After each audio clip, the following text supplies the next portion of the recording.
विज्ञान की अगली वीडियो है दर्पण। भौतिक विज्ञान लेसन प्रकाश का ही अगला दर्पण। दर्पण होता क्या है?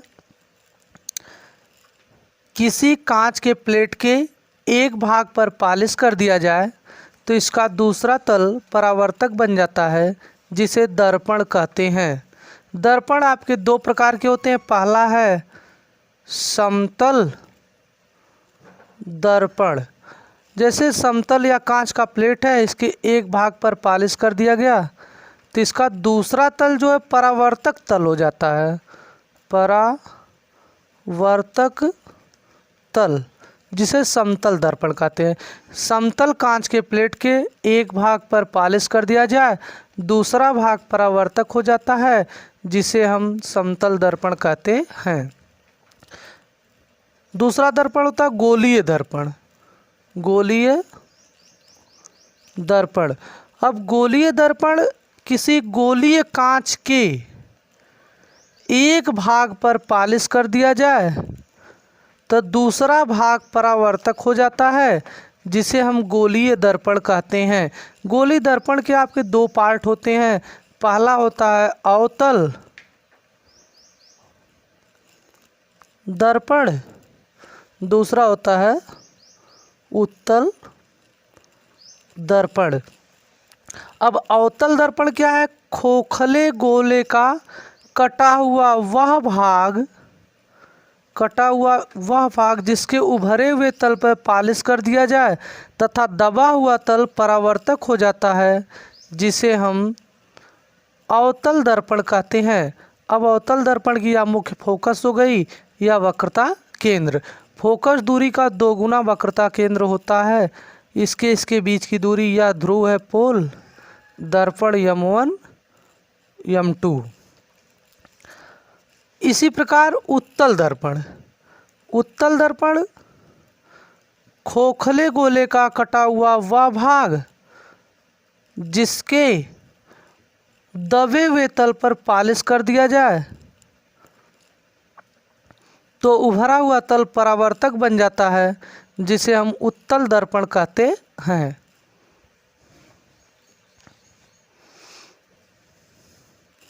अब देखिए अवतल दर्पण द्वारा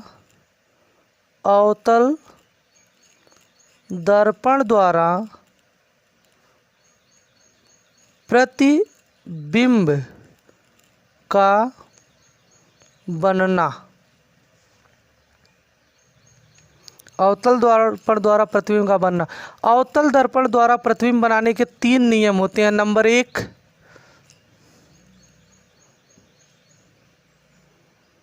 यह रेखा देखिए मुख्य अक्ष होती है। मुख्य अक्ष, फोकस दूरी, वक्रता केंद्र। अब अवतल दर्पण द्वारा प्रतिबिंब बनाने के 3 नियम होते हैं, जिसमें पहला नियम है मुख्य अक्ष के समांतर चलने वाली प्रकाश की किरण दर्पण से परावर्तन के पश्चात मुख्य फोकस से होकर जाती है। मुख्य अक्ष के समांतर चलने वाली प्रकाश किरण दर्पण से परावर्तन के पश्चात मुख्य फोकस से होकर जाती है। नियम नंबर 2,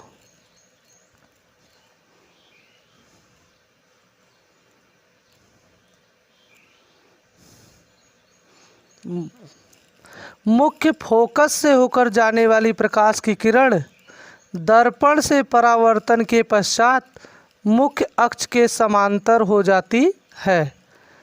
अब देखिए मुख्य फोकस से होकर जाने वाली प्रकाश की किरण दर्पण से परावर्तन के पश्चात मुख्य अक्ष के समांतर हो जाती है। नियम नंबर 3, तीसरा है वक्रता केंद्र से होकर जाने वाली प्रकाश की किरणें। वक्रता केंद्र से होकर जाने वाली प्रकाश की किरणें बिना विचलित हुए उसी मार्ग से निकल जाती हैं। वक्रता केंद्र से होकर जाने वाली प्रकाश किरणें प्रकाश परावर्तन के पश्चात उसी मार्ग से वापस चली जाती है। अब देखिए इन्हीं तीनों नियमों के द्वारा हम प्रतिबिंब का बनाते हैं। तो अवतल दर्पण द्वारा निम्नलिखित कई प्रकार प्रतिबिंब बनता है। अवतल दर्पण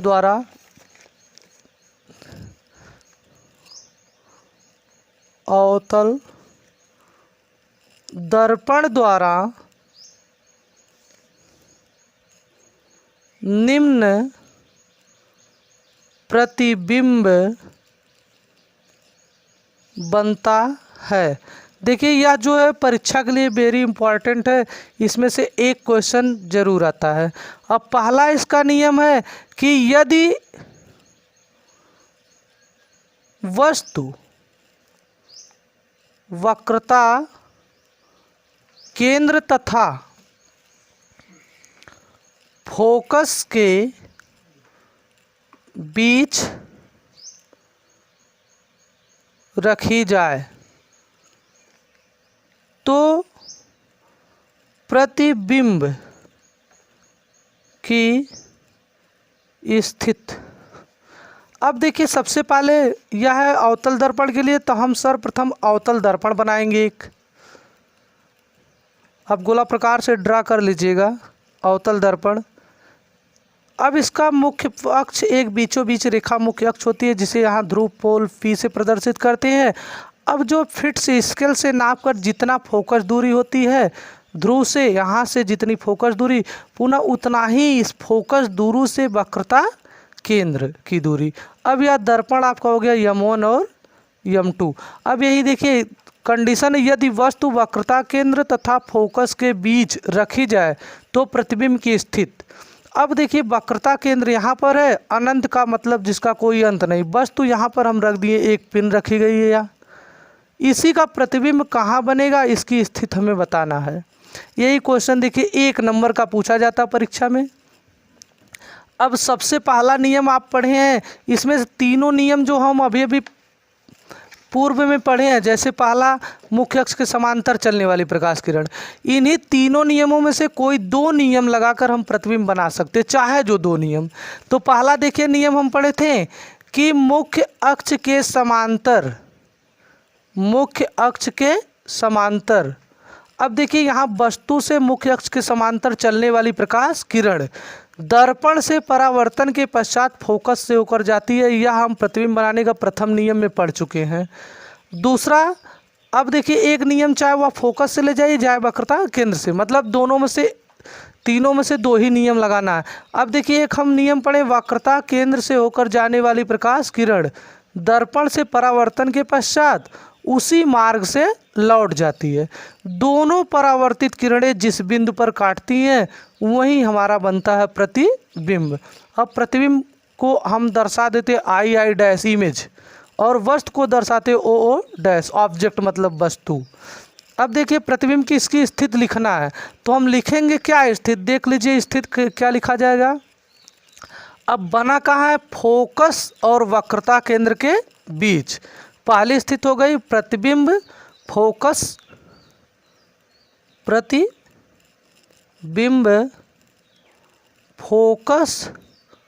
तथा वक्रता केंद्र के बीच। अब देखिए फोकस वक्रता केंद्र के बीच हो गया, कैसा बना है, उल्टा की वास्तविक। अगर जिधर वस्तु उधर बनता है तो वास्तविक होता है, उसके विपरीत बनता है तो उल्टा, अर्थात उल्टा, बीच उल्टा। अब दर्पण के पीछे बनता तो आभासी कहते हैं, सामने बनता है तो वास्तविक। उल्टा तो सामने बना है तो वास्तविक होगा, वास्तविक, उल्टा वास्तविक।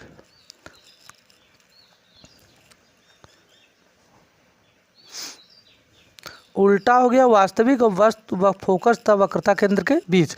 एक बार पुनः यही वाला देखिए, एक ठो बना लेंगे प्रतिबिंब, तो इसके 5 और हैं, 5 बना सकते हैं। सबसे पहले यह कंडीशन दी गई थी, यदि वस्तु वक्रता केंद्र तथा फोकस के बीच रखी जाए तो प्रतिबिंब की स्थिति। तो सबसे पहले हम दर्पण बना लेंगे और मुख्य अक्ष खींच लेंगे, इसमें ध्रुव P हो गया। यहाँ से जितना फोकस दूरी होती उतना ही यहाँ से वक्रता केंद्र। कंडीशन है, यदि वस्तु वक्रता केंद्र तथा अनंत तथा फोकस के, यदि वस्तु वक्रता केंद्र तथा अनंत के बीच रखी जाए तो प्रतिबिंब की स्थिति। अब देखिए वक्रता केंद्र यहाँ है अनंत जिसका अंत कोई नहीं है, यहाँ पर हमारी वस्तु रखी गई है, इससे मुख्य अक्ष के समांतर चलने वाली प्रकाश किरण दर्पण से परावर्तन के पश्चात फोकस से होकर जाती है या प्रतिबिंब बनाने का आपका प्रथम नियम है। अब अगला नियम है कि वक्रता केंद्र से होकर जाने वाली उसी मार्ग से लौट जाती है। दोनों परावर्तित किरणें जिस बिंदु पर काटती हैं वहीं हमारा बनता है प्रतिबिंब। अब बन गया तो इसकी स्थिति लिखना है। प्रतिबिंब फोकस तथा वक्रता केंद्र, अब देखिए फोकस वक्रता केंद्र इसके बीच में बना है, बीच उल्टा बना है क्योंकि वस्तु ऊपर है प्रतिबिंब नीचे बना तो इसे कहेंगे हम उल्टा। वास्तविक है चूंकि दर्पण के सामने है, अगर पीछे रहता तो क्या लिखते हैं आभासी।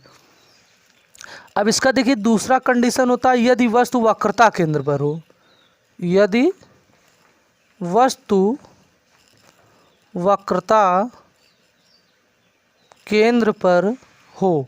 अब देखिए या अपने से आप बनाने का प्रयास कीजिएगा। सबसे पहले आप बना लीजिए दर्पण। दर्पण बनाने के बाद सेम कंडीशन, वस्तु वक्रता केंद्र का मतलब यहाँ पर रखिएगा वक्रता केंद्र पर, और यही नियम आप लगाकर बना सकते हैं। चलिए एक ठो और हम बना रहे हैं। सबसे पहले दर्पण बना लीजिए। अब प्रतिबिंब बनाने के लिए पहले दर्पण बनाएंगे और उसके बाद इसमें एक मुख्य अक्ष खींचते हैं जो दर्पण के बीचों बीच होता है ध्रुव पोल से। अब फोकस दूरी यहाँ से नाप कर लिख देंगे, यहाँ दर्शा देंगे यह फोकस दूरी हो गया। अब यहाँ से इतना ही जितना दूरी है वही वक्रता केंद्र। अब देखिए कंडीशन यदि वस्तु वक्रता केंद्र पर हो तो प्रतिबिंब की स्थिति, वक्रता केंद्र यहाँ है, यहीं पर हम अपनी वस्तु को लगा देंगे। अब प्रथम नियम आप जान रहे हैं, वक्रता केंद्र मुख्य अक्ष के समांतर चलने वाली प्रकाश की किरण दर्पण से परावर्तन के पश्चात फोकस से होकर जाती है। अब दूसरा नियम लगा दीजिए, मुख्य फोकस से होकर जाने वाली प्रकाश की किरण दर्पण से परावर्तन के पश्चात मुख्य अक्ष के समांतर हो जाती है। अब देखिए दोनों किरण जहाँ काटती वहीं हमारा बनता प्रतिबिंब। अब प्रतिबिंब यह बन गया आई आई डैश। अब प्रतिबिंब की स्थिति लिखेंगे तो कहेंगे वक्रता केंद्र पर उल्टा वास्तविक। अब वक्रता केंद्र पर ही बना है, उल्टा है और क्या है वास्तविक। प्रतिबिंब वक्रता केंद्र पर उल्टा वास्तविक समान। अब देखिए प्रतिबिंब बनाने की तीसरी स्थिति है अवतल दर्पण की तीसरी स्थिति। तीसरी स्थिति क्या है, यदि वस्तु वक्रता केंद्र तथा फोकस के बीच हो तो प्रतिबिंब की स्थिति। अब सबसे पहले आप अवतल दर्पण बना लीजिए। अवतल दर्पण बनने के बाद हम मुख्य अक्ष खींचते हैं। यह ध्रुव हो गया आपका फी, मुख्य अक्ष, फोकस और वक्रता केंद्र। अब कंडीशन रखा गया कि वस्तु को वक्रता केंद्र और फोकस के बीच हो तब प्रतिबिंब कहाँ बनेगा। हम यहीं पर एक कील रख देते हैं या वस्तु मान लीजिए, या वस्तु हो गई ओ डैश। अब प्रतिबिंब बनाना है तो प्रथम नियम होता है मुख्य अक्ष के समांतर चलने वाली प्रकाश की किरण दर्पण से परावर्तन के पश्चात फोकस से होकर जाती है। द्वितीय ले लीजिए, मुख्य फोकस से होकर जाने वाली प्रकाश किरण परावर्तन के पश्चात मुख्य अक्ष के समांतर हो जाती। अब इसकी प्रतिबिंब की स्थिति दोनों परावर्तक जहां काटता वहीं हमारा बनता है प्रतिबिंब। अब देखिए इसका बना है तो यहीं पर काटा, यहीं हमारा बनेगा प्रतिबिंब। तो अब उल्टा, वस्तु ऊपर है नीचे बना तो उल्टा वास्तविक, क्योंकि दर्पण के सामने है, वस्तु से बड़ा वक्रता केंद्र के बाद। यह आपकी प्रतिबिंब की स्थिति लिख देंगे। ठीक इसी प्रकार चौथी स्थिति और पांचवी स्थिति भी कर लीजिए।